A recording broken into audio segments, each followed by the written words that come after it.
آپ کہیں گے عورتوں کو اگر ہم گھر میں بٹھائیں تو ہماری اکانومی سفر کرے گی، آدھی ہماری جو ہے لیبر وہ کام نہیں کرے گی۔ میں نے کہا where there's a will there's a way۔ Cottage industry کا انتظام کرو، نمبر 1، گھروں میں بیٹھ کر کام کریں۔ دوسری جنگ عظیم کے دوران ایک بڑا علاقہ تھا دلی میں جس کا ہر گھر کارخانہ بنا ہوا تھا، کرخندار، یہ ایک قوم کا نام پڑ گیا، کرخندار۔ چھوٹی چھوٹی مشینیں لگی، کہیں بٹن بن رہے، کہیں بکسوئے بن رہے، کہیں نکریں سل رہی ہیں، کہیں پینٹیں سل رہی ہیں، کہیں جو ہے کرتے سل رہے، قمیضیں۔ صبح کے وقت ٹرک آیا، خام مال دے گیا، شام کو آیا، تیار مال لے گیا۔ عورت نہ گھر سے نکلی نہ باہر گئی، کچھ نہیں، اور کام کیا، کما لیا۔ کاٹیج انڈسٹری کا انتظام کرو۔ اسی طریقے سے ایسے یونٹ بناؤ انڈسٹریل جس میں عورتیں کام کریں، عورتیں سپروائز کریں، ورکنگ آورز کم رکھو تاکہ وہ اپنے گھر کا کام بھی کر سکیں۔ کرو۔ عورتوں کے ہسپتال میں عورتیں مرد، عورتیں مریض، عورتیں ڈاکٹر، عورتیں مریض، عورتیں نرسز۔ مردوں کے ہسپتال میں فیمیل نرسز کا کیا کام ہے؟ کیا میل نرسز نہیں ہوتے؟ اور کیا آرمی کے اندر جو فارورڈ یونٹس ہوتے ہیں کہ جو جاتے ہیں محاذ کے اوپر، ان میں کوئی عورت نرس جاتی ہے؟ میل نرسز جاتے ہیں۔ حالانکہ سب سے زیادہ نرسنگ کی ضرورت وہاں ہوتی ہے۔ کسی کا بازو اڑ گیا ہے، کسی کی ٹانگ اڑ گئی ہے، کسی کی پیٹ میں آ کر کسی بم کا ٹکڑا جو ہے لگایا، انتڑیاں باہر نکلی ہوئی ہیں، تو نرسنگ سب سے زیادہ وہاں ضروری ہے۔ وہاں تو فیمیل نرسز نہیں ہوتی، میل ہوتے۔ سیگریگیشن، سیگریگیشن، سیگریگیشن، یہ آگ اور پانی کا ملاپ درست نہیں ہے۔ تو سب سے بڑا پردہ تو یہ ہے۔ دوسرا پردہ، دوسرا قلعہ، گھر کی چار دیواری۔ وَقَرْنَ فِي بُيُوتِكُنَّ وَلَا تَبَرَّجْنَ تَبَرُّجَ الْجَاهِلِيَّةِ الْأُولَىٰ۔ قرار پکڑو اپنے گھروں میں، وقار کے ساتھ رہو، ٹھہری رہو اپنے گھروں میں، اور بند سمر کر باہر نہ نکلو جیسے کہ تم جاہلیت کے دور میں نکلتی تھی۔ اس کو ہمارے ماڈرن لوگ کہہ دیتے ہیں یہ تو صرف ازواج مطہرات کے لیے تھا، اس سے بڑی جہالت کوئی نہیں ہو سکتی۔ دیکھیے ایک نکتہ، یہ شاید پہلے کبھی آپ کے ذہن میں نہ آیا ہو، ازواج مطہرات سے خاص کیوں خطاب کیا گیا؟ اس کی وجہ ہے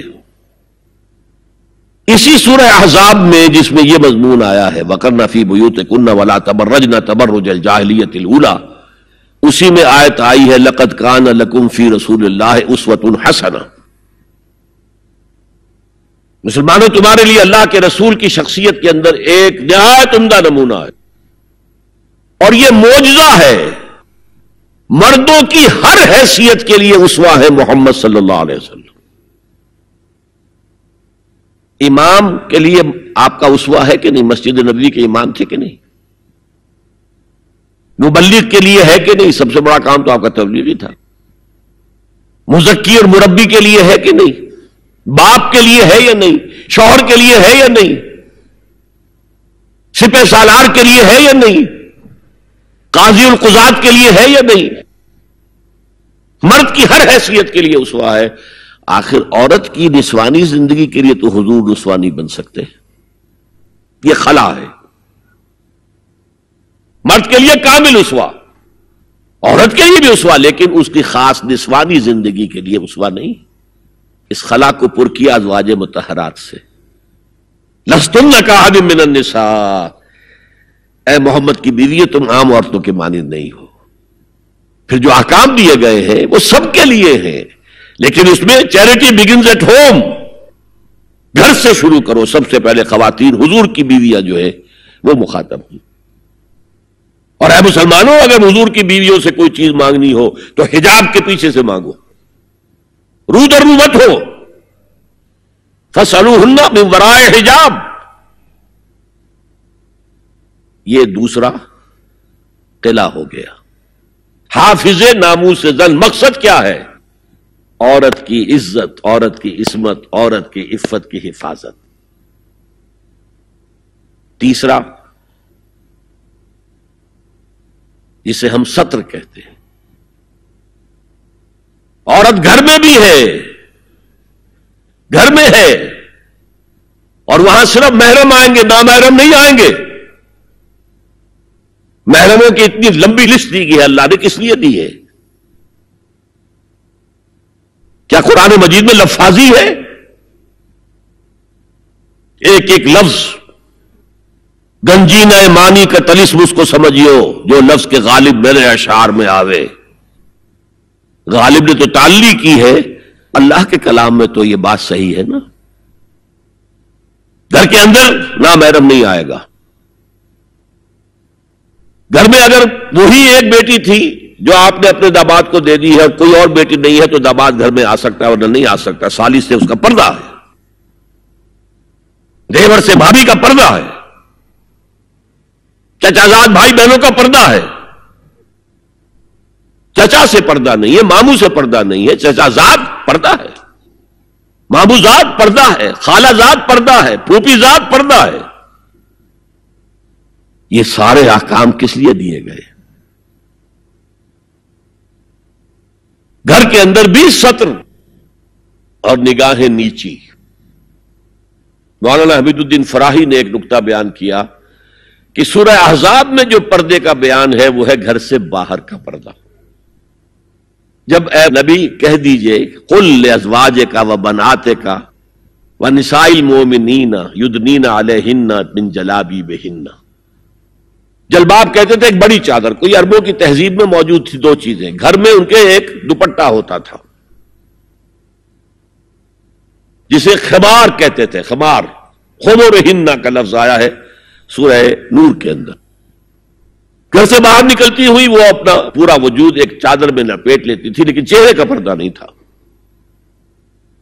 اب فرمایا گیا اے نبی اپنی بیویوں سے اور اپنی بیٹیوں سے اور اہل ایمان کی بیویوں سے. اب بات آگے بڑھ رہی ہے، اہل ایمان کی بیویاں شامل ہو گئی، اس لیے کہ تو ساری بات ہی ازواج مطہرات سے جو ہو رہی ہے، اس لیے ہو رہی ہے کہ وہ اسوہ بنے مسلمان خواتین کے لیے. ان سے کہہ دیجئے وہ اپنی چادروں کے پلو لٹکا لیا کریں. یہ جو گھونگھٹ کا تصور بعد میں ہوا ہے، یہ ہے تیسرا پردہ. سطر کی حد تک ہے سطر آپ نے، اور اس میں بھی کیسے کیسے احکام دیے گئے. لباس وہ پہنو جو ڈھیلا ہو، تنگ نہ ہو، ٹائٹ نہ ہو، جو جسم کے نشیب و فراز کو واضح کر رہے ہو. اتنا باریک نہ ہو کہ جسم جھلک رہا ہو اس میں سے. اور اس پر اضافہ وَاضْرِبْنَ بِخُمُرِهِنَّ عَلَى جُيُوبِهِنَّ، اپنے گریبانوں کے اوپر اپنی روڑنیوں کے، یہ خمار آ گیا جو اوڑھنی ہوتی ہے، اس کے بکل مار لو، تاکہ نسوانی حسن کا ایک بڑا حصہ ہے یہ چھاتی جو ہے، اس کو اور ایک کور ایڈیشنل مل جائے. کرتا تو ہے ہی، لیکن وَاضْرِبْنَ بِخُمُرِهِنَّ، خمار کی جمع خمر. سورہ احزاب میں آیا جلابیب، جلباب کی جمع، وہ بڑی چادر جس میں لپٹ کر گھر سے نکلتی تھی. لیکن یہ کہ یہاں پر خمرہن، خمار کہتے ہیں اوڑھنی کو جو گھر میں بھی استعمال ہوتی ہے، تو وہ سر پر بھی ہو اور اس کا ایک بکل جو ہے تمہاری سینے پر بھی آ جائے، ایڈیشنل کورنگ. اس کے باوجود بھی نگاہیں نیچی رکھو.